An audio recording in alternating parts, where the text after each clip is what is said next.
tiba-tiba itu melakukan konsumsi yang banyak sekali. Pada saat itu ekonomi di China itu tiba-tiba scale. Di Indonesia sama persis. Kita melihat khususnya digital maupun non digital, Jakarta itu kan selalu jadi pusat kan, tempat orang melakukan konsumsi kan. Tapi terakhir-terakhir ini dalam 2 tahun terakhir kita melihat itu di luar Jakarta itu jauh lebih tinggi.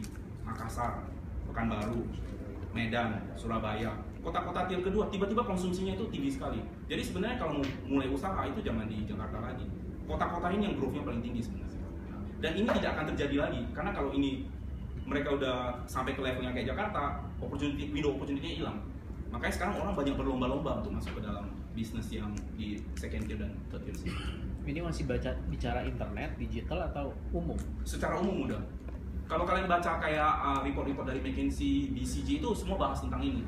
Mereka namanya itu Middle Affluent Consumer of Indonesia. Nah, salah satu kenapa Indonesia sekarang mendapatkan investasi foreign direct investment yang gede-gedean dan gila-gilaan itu karena kita bakal mendapatkan bonus demografi kan. Yang sekarang itu middle class kita itu sekitar 50 juta. Penduduk kita kan 250 juta. Middle class kita 50 juta.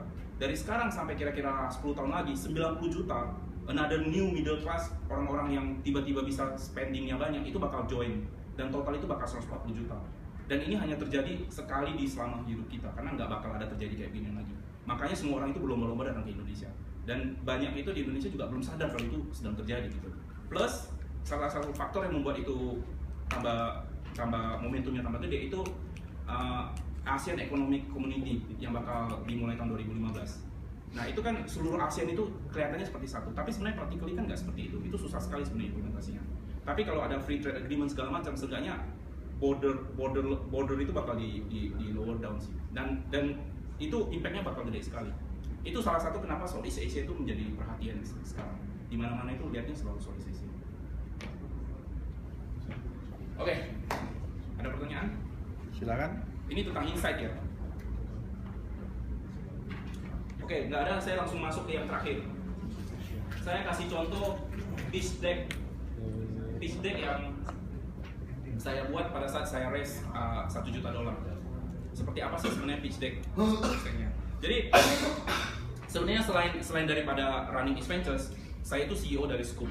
Scoop itu kita develop digital magazine di iPad, Android, di Windows Mobile segala macam gitu. Nah, itu di tahun 2011. Waktu itu kenapa kita masuk ke bisnis ini? Karena Apple baru launch iPad. Terus kita mikir, dengan media yang baru ini, apa sih sebenarnya yang bisa kita lakukan? Salah satu yang paling cepat itu masuknya itu digital magazine, makanya kita bikin Scoop. Begitu kita launch di Indonesia, dalam waktu 3 hari kita itu jadi top grossing app di Indonesia. Langsung jadi nomor 1. Oh, artinya we hit into traction kan, we hit into something. The next one, karena saya juga visi, ya udah langsung raise money aja. Nah, makanya terjadilah pitch deck ini. Sehingga kalian ada gambaran kira-kira seperti apa pitch deck untuk raise money dari visi. Jadi, yang pertama itu kita ceritain tentang produknya. Oh, Scoop itu magazine store. Kita ada iklan di atas, di bawah bisa filter, ada Indonesia, ada macam-macam. Kemudian ada detailnya. Nah, kurang lebih seperti itu. Kita jelasin tentang produk kita. Jelasin tentang produk. Ini tentang produk. Setelah itu kita jelasin tentang value proposition. Kan kita harus mengerti dong insight dari industri kita. Sebenarnya value itu ada di siapa? Dari sisi publisher kita berikan gratis. Sehingga mereka nggak usah ngapa-ngapain, langsung bisa join. Sehingga acquisition publisher itu zero cost karena kita kasih gratis. Kita persimple flow-nya, kita bikin aplikasi sehingga mereka bisa upload dengan gampang. Dan yang paling penting kita kasih analitik. Selama ini bagaimana cara publisher untuk mengetahui magazine-nya itu dibaca orang atau enggak? Mereka pakai polling, pakai survei kan, disebarin terus. Oh, kita magazine-nya ada 20.000 circulation dan kita itu demografi orangnya itu cewek umur 13 sampai 16 contohnya.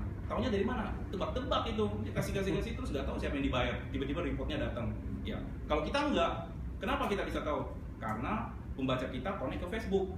Di Facebook, gua tahu semuanya, gua tahu umur lu, gua tahu gender lu, gua tahu sekolahnya lu, segala macam. Begitu lu baca magazine ini, gua langsung tahu magazine ini yang baca siapa, demografinya seperti apa, geografinya di mana, kotanya di mana, segala macam. Nah, contohnya itu. Dan ini very valuable to the publisher. Sehingga ada satu titik tertentu publisher dari Scoop menggunakan analitik dari Scoop untuk jualan iklan publisher offline, untuk iklan offline. Karena di offline itu mereka nggak punya data seperti ini. Ini yang saya mau fokuskan adalah value proposition. Kita harus menjelaskan dengan jelas value proposition dari value chain yang ada. Ini bedanya dengan Flipboard, Pak?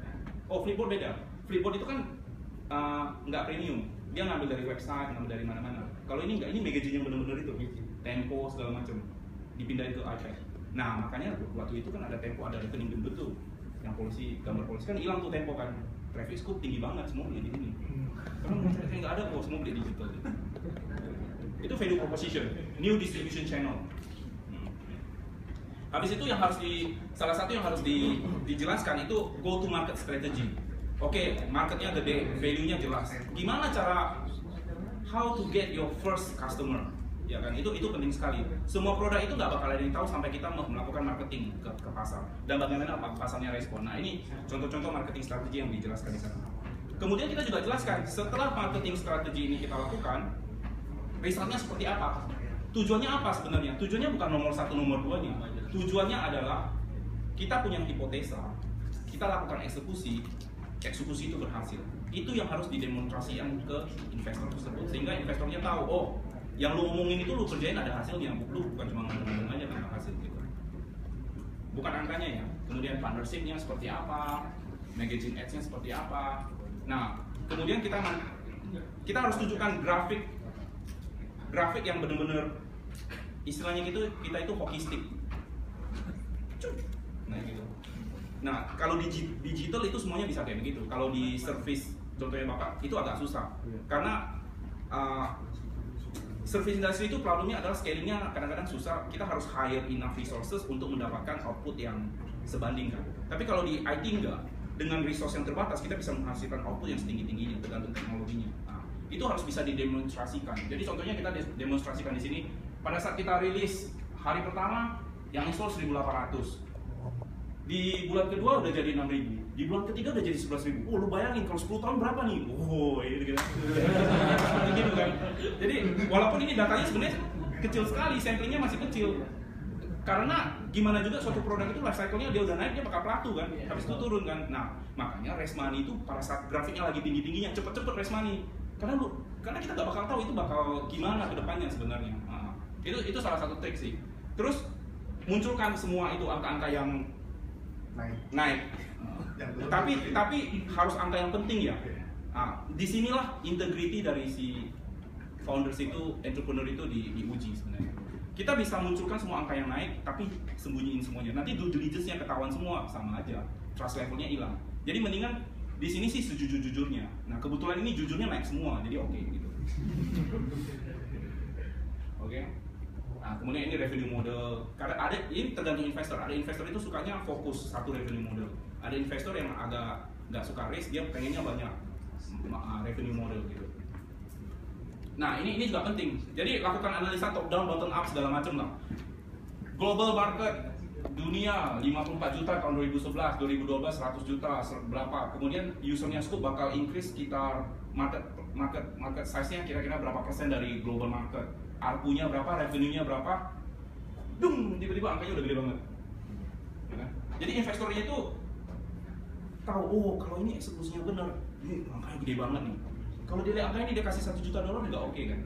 Nanti bisa jadi 20 juta, kira lebih seperti itu. Ini tapi bukan bullshit, tapi jadi kita harus ngomong ke investor itu potensi dari bisnis kita itu sampai segede apa.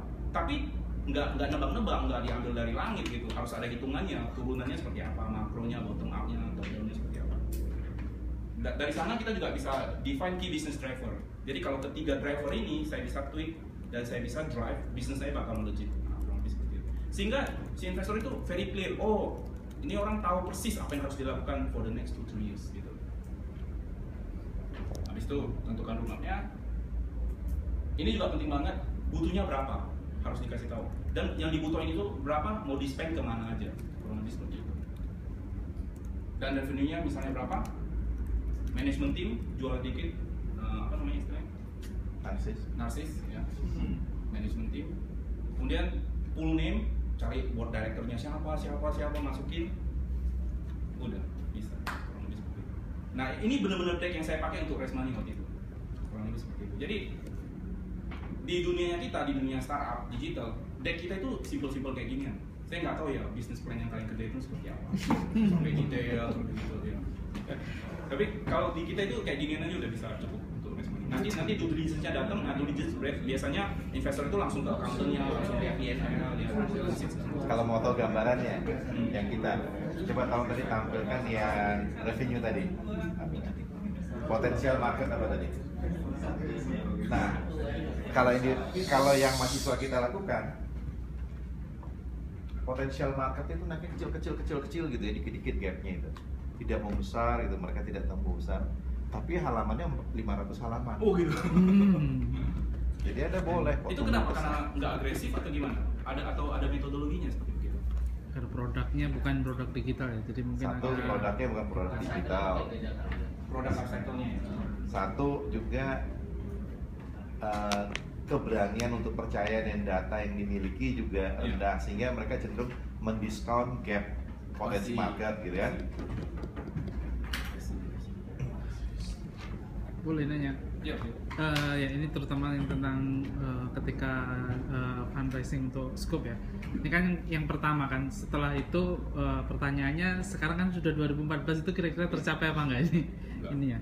Nah terus yang kedua kan setelah itu kan kalau nggak salah scope dapat dana lagi dari Kompas kalau nggak salah ya. Bapak dari Kompas Gramedia bukan sih? Bukan. Saya pernah lihat ya. Bukan di kita pernah ketemu di Tempo tahun 2011 ketika Anda bawa Scoop. Oh, pantesan kayaknya orang media. Orang media. Kayaknya lu belum oke ya. temennya. Untung Ya, kan itu. Intel. Bukan, temen kita. Oke. Ya itu nanya, ketika meyakinkan Kompas misalnya kan gitu, pakai Scoop. angka, iya scoop, pakai angka apa lagi kayak gitu? Kompas itu salah satu partner yang paling susah kita deketin. Kenapa? Karena mereka perusahaan yang gede dan mereka merasa mereka bisa kerjain semuanya sendiri. Jadi selama 2 tahun Kompas itu nggak pernah join ke Scoop. Mereka bikin sendiri. Ada namanya Kompas Majalah, Kompas Sampai Group, tumpang Kompas tindih. Red. Ya, jadi banyak banget dan mereka nggak ada arahnya. Sampai suatu hari mereka nyerah. Mereka bilang, Wilson, daripada kita berantem, jadi temen yuk. Ayo.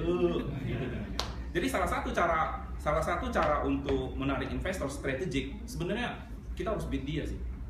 Jadi ada banyak trik. Salah satu first mover advantage. First mover advantage itu benar-benar penting sekali. Jadi kalau mau bikin business plan itu cari sesuatu yang belum ada di market sebenarnya. Kenapa? Karena begitu orang ingat nama kita, ingatnya itu nggak hilang-hilang gitu loh.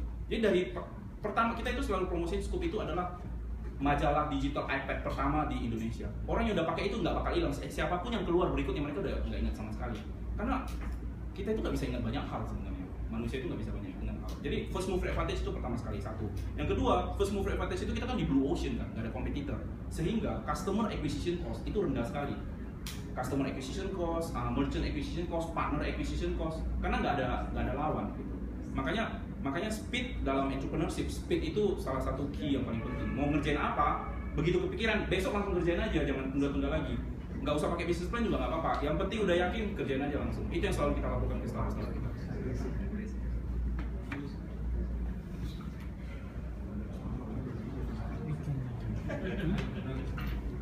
Ini para investor di kelas saya kok jadi pendiam semua sekarang ya?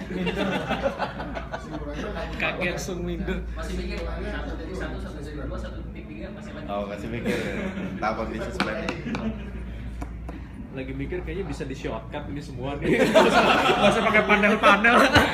Langsung 3.3.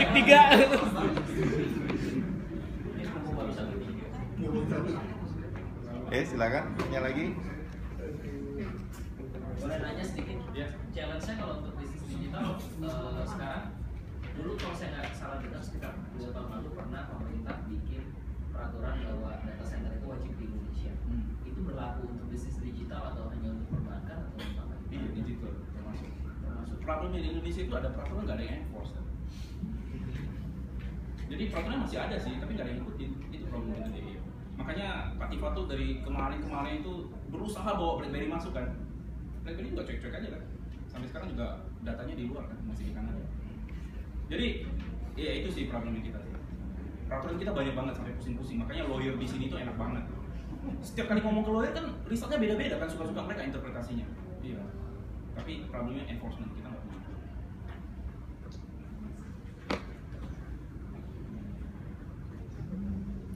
Ada lagi? Silakan. Apa namanya? Kenapa harus venture capital itu exit strategy? Kenapa dia nggak waktu? Oh, karena make money kan? Jadi sebenarnya semua venture kapitalis itu dananya itu sebenarnya terbatas. Dia ada pool, misalnya